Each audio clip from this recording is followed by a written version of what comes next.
Welcome to Tokyosaurus. So what's up in Japan?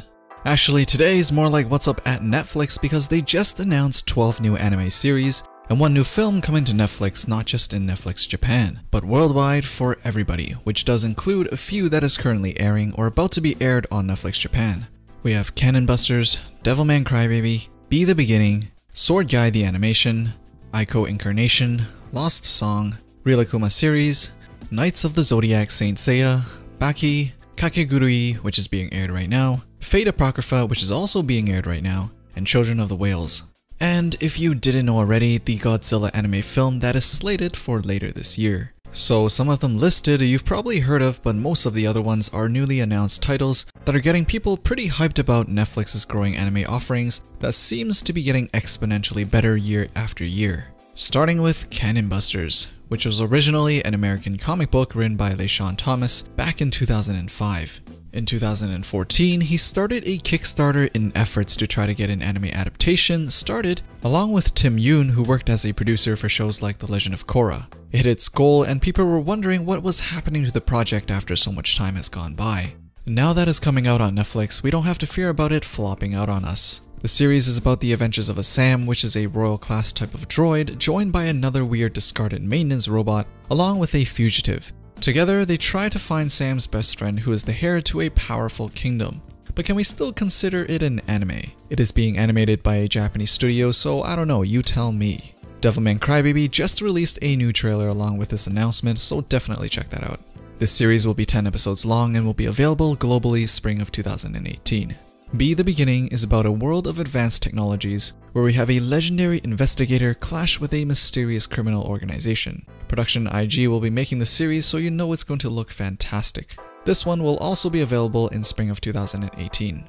Sword Guy the Animation is next, and it's about weapons that has taken blood from many victims and at times can take on a life on its own. When the host of the weapon is filled with hate, they basically go crazy and thirst for slaughter.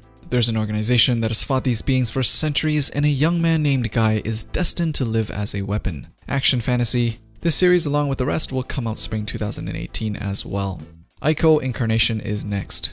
This one is being produced by Bones and is about the year 2035 in Japan, when an event called Burst occurs and spawns out-of-control artificial life forms called matter that is spread throughout the city. Later on, a 15-year-old girl goes on an adventure with another boy when she finds out that there is a secret within her body, and the answer to the puzzle lies at the primary point that was the center of the burst. Long story short, the two of them go on an adventure to save the world. This one is also due for spring 2018.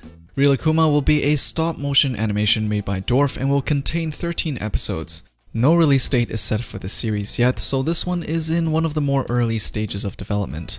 Now onto Knights of the Zodiac Saint Seiya. This one is probably the most hyped series out of everything announced so far, as it will be a CG remake of the original Saint Seiya that follows Seiya, a young orphan who becomes a mystical warrior known as a saint. It will be made by Toei Animation, and the first season will be 12 episodes long. There is no set release date for this one yet, so it's best to assume that this one is also in very early stages of development.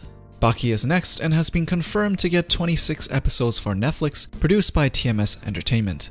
Some of you may or may not have heard of Baki the Grappler, as it's a manga series popular in the 90s that's also got an anime in 2001. The series has sold over 63 million copies, so this is definitely one of the more popular fighting mangas out there. They will be adapting the most evil death row convicts arc of the second manga series for the Netflix release. Children of the Whales is about a world covered by oceans of sand. A bunch of people are living in complete isolation on the Mud Whale, which is an island-like ship that drifts on sand. They find an abandoned ship one day that drifts up to Mud Whale and realizes this may be the first time they come into contact with a new world. This one will be produced by JC Staff. Fate Apocrypha will be available November 7th in the West, while Kakegurui will unfortunately have to wait until 2018 unless you're in Japan. Godzilla is still slated to come out later this year for everyone, so that's good news. So that's pretty much it for this huge Netflix drop of upcoming anime releases they're working on. A pretty good sign of money pouring into the industry, but also not a good sign for those of you who like weekly releases of your anime. Because as you know, Netflix likes to release their shows in its entirety, or 12 episodes at a time, so that people can binge watch their favorite shows. But anyways, what do you guys think of these new series coming to Netflix, or just anime on Netflix in general? As usual, let me know down in the comments below. thumbs up the video if you liked it, and don't forget to subscribe and turn on notifications for Tokyosaurus for the latest things people are talking about in Japan. Thanks for watching, and I'll see you guys in the next one.